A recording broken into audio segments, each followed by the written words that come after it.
কই যাইতেছিস? তুই জানিস না মেয়েদের পারমিশন ছাড়া আলমারি খোলা যায় না? অনেকদিন পর এমন একটা নাটক দেখলাম যে নাটকের প্রতিটা সেকেন্ড দর্শকদের আনন্দ দিয়েছে। বলতে পারেন নাটকের গল্পটা খুব সাদামাটা, আর এই সাধারণ গল্পের নাটকটাই এখন দর্শক মহলে আনন্দ যোগাচ্ছে।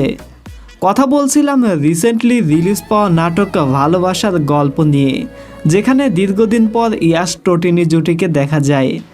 গোপনে গোপনে একটা মেয়েকে অসম্ভব ভালোবাসা, কিন্তু মুখ ফুটে তাকে ভালোবাসার কথাটি না বলার পেছনে থাকা একটা বাস্তবিক গল্প নাটকটাতে ফুটে উঠেছে। আর এই কারণে এই নাটকটা এখন ব্যাপক প্রশংসা পাচ্ছে। একই সাথে এই নাটকের শুটিং স্পট এবং প্রত্যেকের অভিনয় ছিল অতুলনীয়। ভাই, আপনারা যারা এই নাটকটা দেখেছেন কমেন্টে জানাবেন কেমন লেগেছে, আর না দেখলে অবশ্যই দেখবেন, আশা করি আপনারা ভীষণ ভালো লাগবে। সো ভিডিওটা এই পর্যন্তই, দেখা হচ্ছে পরবর্তী নাটকের আপডেট নিয়ে। আল্লাহ হাফেজ।